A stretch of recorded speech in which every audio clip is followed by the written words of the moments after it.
पिताजी, आखिर मेरा कोई भाई बहन क्यों नहीं है? यदि मेरा भी कोई भाई बहन होता तो मैं भी उसके साथ खेलता, लेकिन मेरा तो कोई भाई बहन ही नहीं है। सेठ का बेटा प्रत्येक दिन सेठ से यही बात कहता है, लेकिन सेठ उसकी बात का कोई भी जवाब नहीं दे पाता। फिर उसका बेटा अपने स्कूल चला जाता है। सेठ घर के बाहर ही बैठा था। सेठ जी, हमें किसी काम पर रख लीजिए। आप जो भी कहेंगे हम दोनों वही करेंगे। सेठ ने देखा वे दोनों बड़ी ही बुरी हालत में थे। फटे हुए कपड़े पहने थे, मानो ऐसा लग रहा था कि दोनों ने काफी दिनों से कुछ भी नहीं खाया हो। लेकिन बेटा, तुम दोनों हो कौन और तुम दोनों इस प्रकार क्यों भटक रहे हो? सेठ जी, मेरा नाम सोनू है और ये मेरा छोटा भाई मोनू है। हमारी माता तो पहले ही हमें छोड़कर चली गई थी। उसके कुछ दिनों बाद ही हमारे पिता का भी देहांत हो गया। अब हम दोनों काम की तलाश में इधर उधर भटकते रहे और भटकते भटकते पूरे 6 महीने गुजर गए हैं। फिर वे दोनों अपनी सारी दुख भरी कहानी सेठ को सुनाते हैं। उन दोनों की यह बात सुनकर सेठ को उन दोनों पर दया आ जाती है। अरे बेटा, तुम दोनों दुखी मत हो। आज से तुम दोनों मेरे बेटे हो और आज से तुम दोनों हमारे साथ ही रहोगे। सेठ की यह बात सुनकर दोनों भाई बहुत खुश हो जाते हैं। उसी दिन से वह दोनों भाई सेठ के घर में ही रहने लगते हैं। सेठ उन दोनों को भी अपने बेटे के साथ ही स्कूल भेजता है।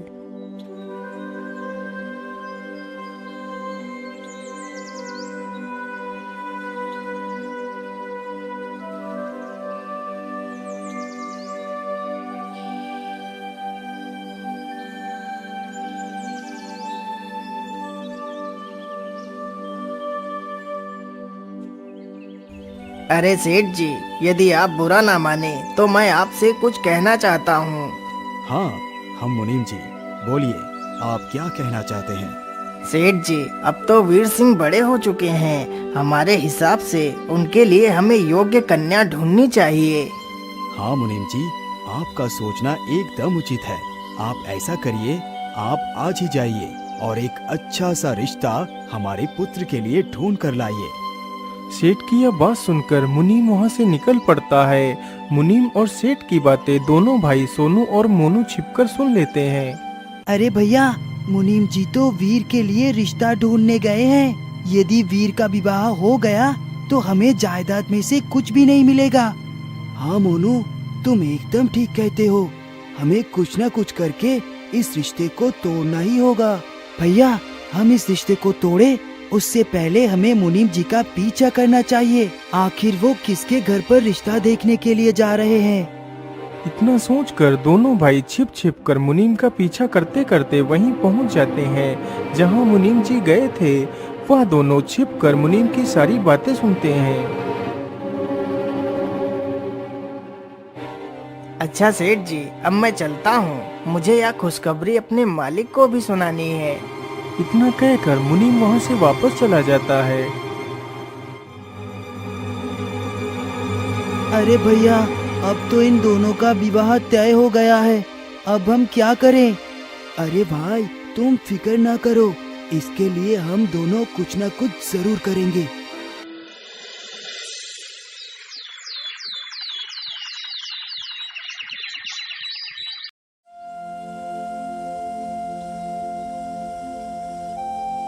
अगले ही दिन सोनू और मोनू अपना रूप बदलकर उसी सेठ के घर के बाहर जाकर आपस में बहस करने लगते हैं। उन दोनों की यह बात सुनकर सेठ उन दोनों के पास आता है। अरे भाई, क्या बात है? आप दोनों आपस में ही क्यों लड़ रहे हैं? अरे कुछ नहीं सेठ जी, ये एक ज्योतिषी है। इसने मुझे कहा था कि कल मेरा बैल मर जाएगा, तो इसकी बात सही हो गई। आज मेरा बैल मर गया है। मुझे लगता है कि मेरे बैल पर इसने कोई जादू टोना कर दिया है। अरे नहीं नहीं भाई, मैं कोई जादू टोना नहीं जानता। मैं तो सिर्फ तुम्हारा भविष्य बताया था। अरे रुको रुको, यदि तुम वास्तव में ही भविष्य बता सकते हो तो बताओ मुझे, मेरा भविष्य क्या होगा? सोनू सेठ का हाथ पकड़कर झूठ मूठ ज्योतिषी होने का दिखावा करता है। सेठ जी, वैसे तो आपका भविष्य बहुत ही अच्छा है, लेकिन आपसे एक बहुत बड़ा पाप होने जा रहा है। लेकिन भाई, मैं तो कोई भी पाप नहीं किया हूँ। सेठ जी, अभी आपने पाप नहीं किया है, करने वाले हैं। आप अपनी पुत्री का विवाह एक पागल लड़के के साथ करने जा रहे हैं। अरे मूर्ख ज्योतिषी, तुम ये क्या बकवास कर रहे हो? चलो भागो यहाँ से। इतना सुनते ही वे दोनों वहाँ से भाग जाते हैं, लेकिन उस ज्योतिषी की बात सेठ के मन में बैठ जाती है। अरे नहीं नहीं, ऐसा नहीं हो सकता, ये जरूर कोई पागल ही होगा। फिर वे दोनों अपने सेठ के घर के बाहर आकर वही नाटक करने लगते हैं। फिर उनका सेठ भी उन दोनों की हरकतें देखकर उनके पास आता है। अरे भाई, क्या बात है? आप दोनों इस प्रकार आपस में ही क्यों लड़ रहे हैं? अरे कुछ नहीं सेठ जी, ये एक ज्योतिषी है। इसने मुझे कहा था कि कल मेरा बैल मर जाएगा, तो इसकी बात सही हो गई। आज मेरा बैल मर गया है। मुझे लगता है कि मेरे बैल पर इसने कोई जादू टोना कर दिया है। अरे नहीं नहीं भाई, मैं कोई जादू टोना नहीं जानता। मैं तो सिर्फ तुम्हारा भविष्य बताया था। तो फिर ठीक है, बताओ मेरा भविष्य क्या है?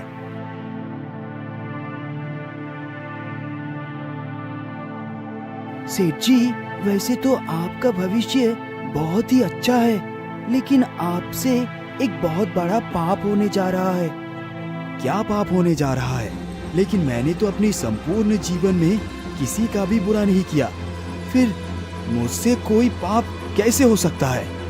सेठ जी, आप अपने पुत्र का विवाह जिस लड़की के साथ करने जा रही हैं, वो एक राक्षसी है जो इंसानों का खून पीती है। यदि वो यहाँ आ गई तो सभी का विनाश कर देगी। अरे मूर्ख, तू ये क्या मूर्खता भरी बात कर रहा है? चल निकल यहाँ से। इतना सुनते ही दोनों भाई तुरंत वहाँ से भाग जाते हैं। उस सेठ के मन में भी यह बात बैठ जाती है।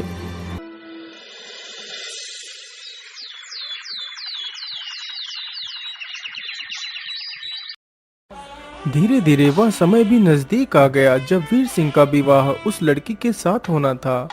बड़े ही धूमधाम से सेठ के बेटे की बारात निकलती है।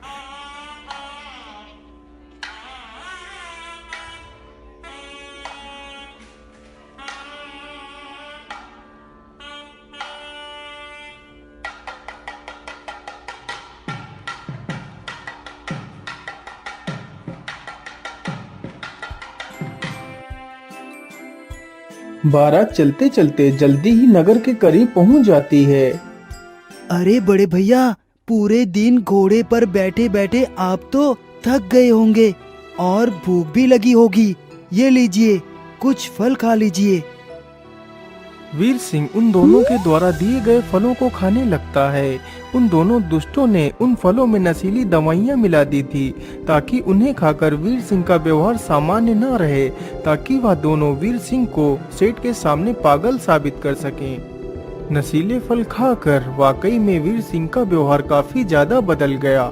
वह अपने ससुर और होने वाली पत्नी के सामने अजीब हरकतें करने लगा। अरे बंद करो ये सब, मैं एक पागल लड़के के साथ अपनी पुत्री का विवाह नहीं कर सकता। वीर सिंह की इन हरकतों को देखकर लड़की को कुछ संदेह हुआ। अरे ये क्या, मुझे लगता है इनके साथ जरूर कोई छल किया गया है। पिताजी, आप ये विवाह नहीं रोक सकते। मैं अब इन्हीं के साथ विवाह करूंगी। लेकिन पुत्री, एक पागल लड़के के साथ तुम विवाह कैसे कर सकती हो? वो लड़की अपनी जिद के आगे किसी की नहीं चलने देती। सेठ को मजबूरन यह विवाह करना पड़ता है। शाम होने से पहले ही बारात वापस लौटने लगती है।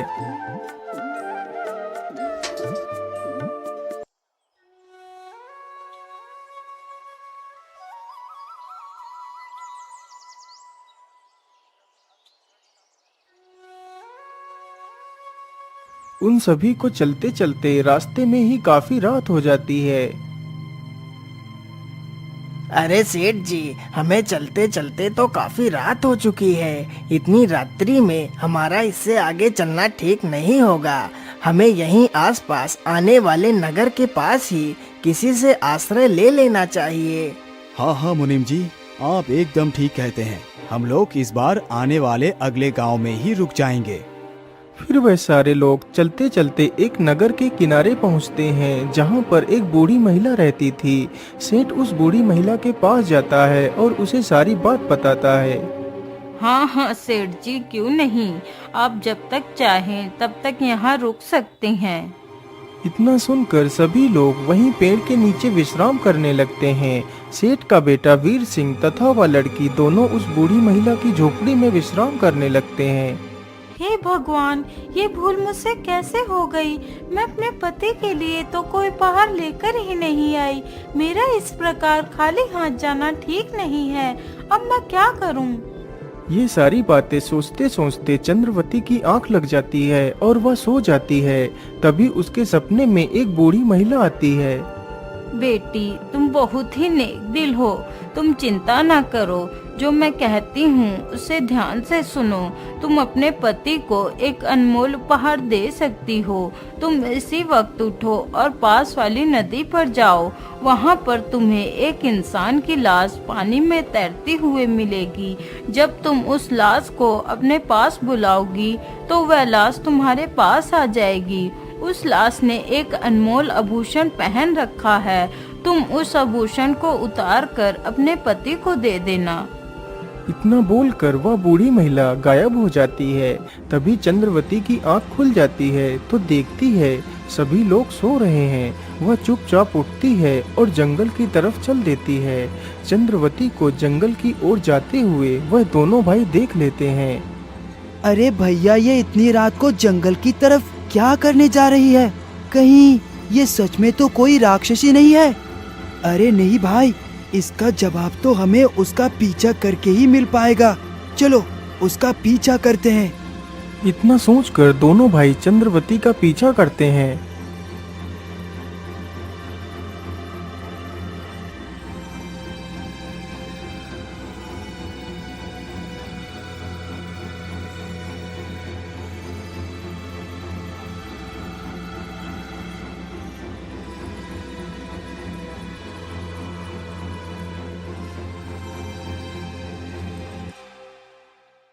मुझे लगता है ये तो वही नदी है जिसको मैंने अपने सपने में देखा था।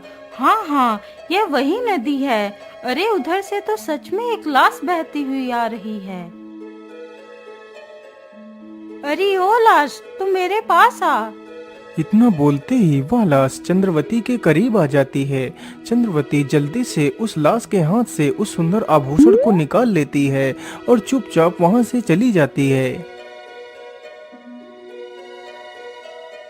अरे बाप रे बाप, ये तो इस लाश के हाथ से कोई आभूषण उतार कर लेकर गई है। अरे भाई, इस लाश ने तो हमारा काम और भी आसान कर दिया है। वो कैसे भैया?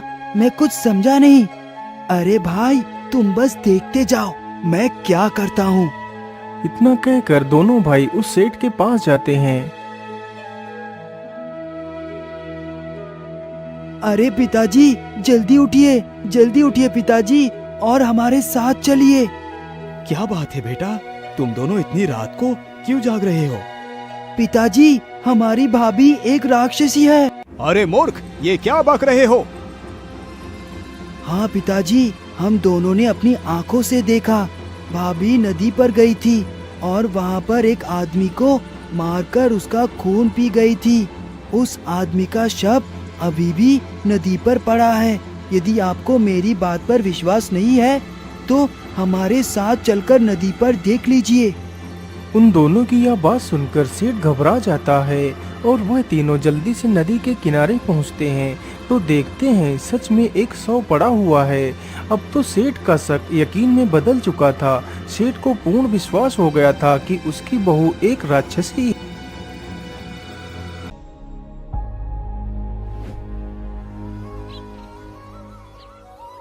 सुबह होते ही बारात चल पड़ती है और जल्दी ही अपने नगर में पहुंच जाती है।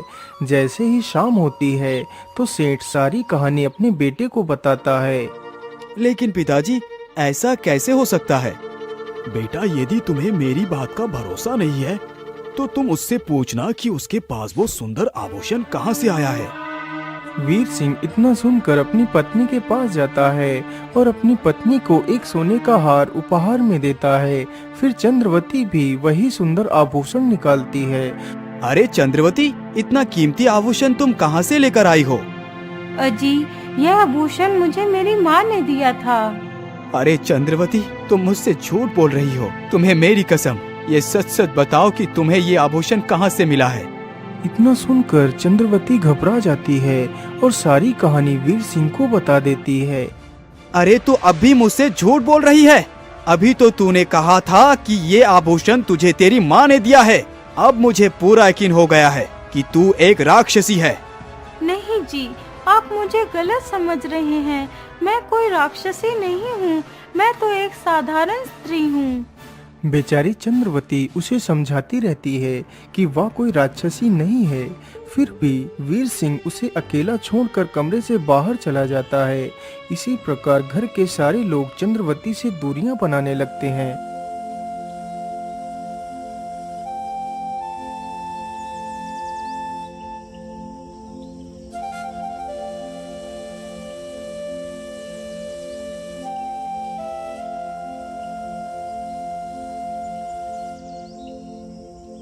धीरे धीरे वीर सिंह अपनी पत्नी के साधारण बर्ताव को देखकर यह समझ गया कि उसकी पत्नी कोई राक्षसी नहीं है। लेकिन यह बात वह अपने पिता को कैसे समझाए, इसलिए वह अपनी ही पत्नी से छिप छिप कर मिलने लगता है।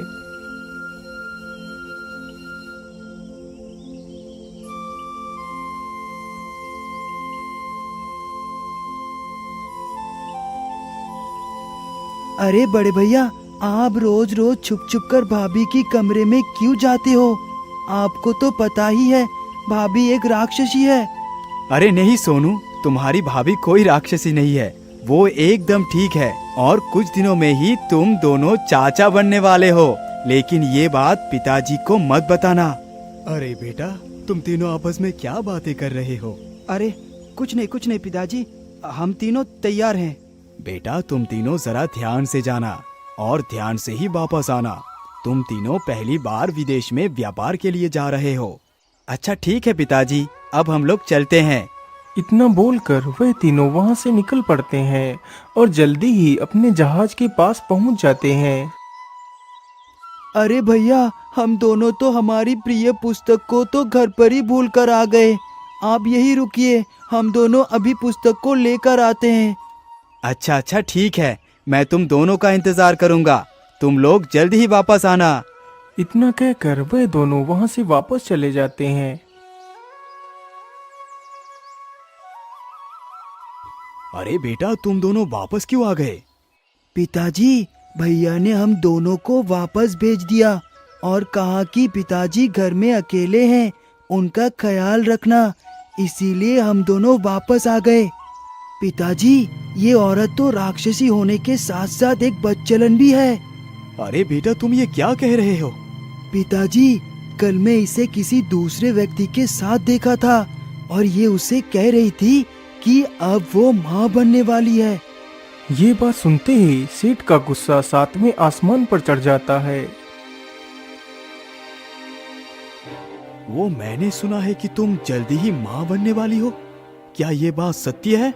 हाँ पिताजी, यह बात सत्य है। क्या कहा? ये बात सत्य है? अरे धूर्त, तू तो राक्षसी होने के साथ साथ एक बदचलन स्त्री भी है। नहीं पिताजी, यह बच्चा हमारे पति का ही है, किसी और का नहीं। बेचारी चंद्रवती रोती गिड़गिड़ाती रहती है, लेकिन सेठ उसकी एक नहीं सुनता और उसे घर से बाहर निकाल देता है। बेचारी रोती हुई वहां से जंगल की ओर चली जाती है। काफी समय हो गया, लेकिन वो दोनों अभी तक लौटकर नहीं आए। मुझे लगता है कि वो दोनों विदेश नहीं जाना चाहते। अरे माझी, चलो जहाज को ले चलो।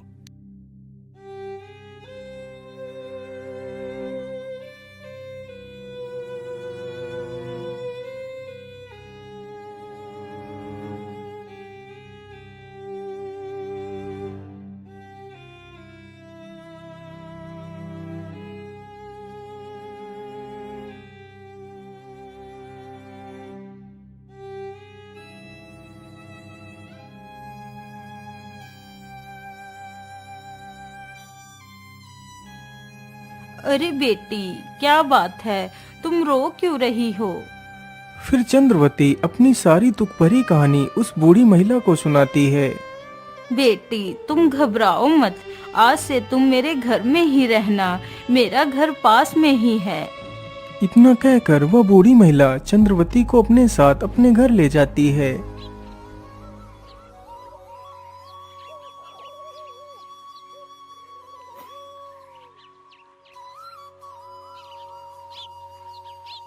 बेचारी चंद्रवती रोज जंगल जाती और जंगल से लकड़ियां चुनकर लाती।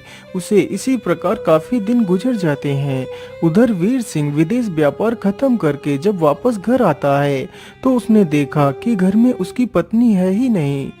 अरे पिताजी, चंद्रवती तो पूरे घर में कहीं दिखाई ही नहीं दे रही है। वो कहाँ गई है? अरे बेटा, चंद्रवती ने तो मेरी नाक ही कटवा दी। पूरे गांव में मेरी हंसी उड़ाई जा रही है कि सेठ की बहू माँ बनने वाली है। बेटा, वो तो राक्षसी होने के साथ साथ एक चरित्रहीन औरत भी है, इसीलिए मैंने उसे घर से बाहर निकलवा दी। बस कीजिए पिताजी, वो कोई राक्षसी नहीं और ना ही वो कोई चरित्रहीन है। उसके पेट में मेरा ही बच्चा था। लेकिन ये सब तुमसे किसने कहा है पिताजी? फिर सेठ सारी कहानी वीर सिंह को बताता है।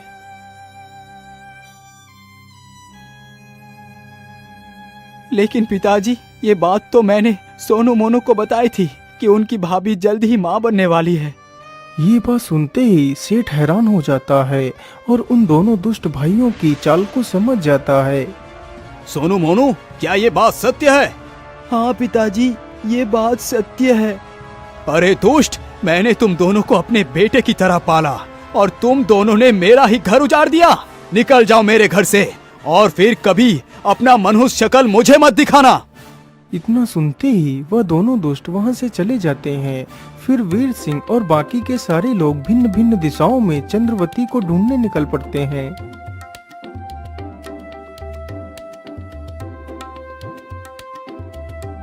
वीर सिंह भटकते भटकते वहीं पर पहुंच जाता है जहां पर चंद्रवती लकड़ियां चुन रही थी। अरे, ये स्त्री कौन है जो अकेले ही यहाँ पर लकड़ियाँ चुन रही है? वीर सिंह जैसे ही उस स्त्री के नजदीक जाकर देखता है तो हैरान ही रह जाता है और उसकी आंखों से आंसुओं की धार बहने लगती है। अरे चंद्रवती, तुम लकड़ियाँ चुन रही हो?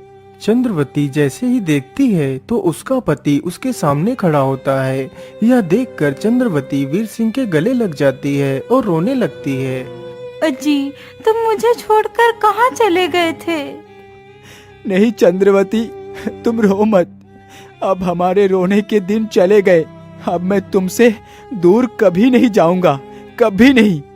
दोस्तों, इस कहानी का सारांश यही है कि हमें किसी दूसरों की बातों में इतना भी नहीं आना चाहिए कि हम अपना ही घर बर्बाद कर लें। आशा करता हूँ कि यह कहानी आप लोगों को जरूर पसंद आई होगी।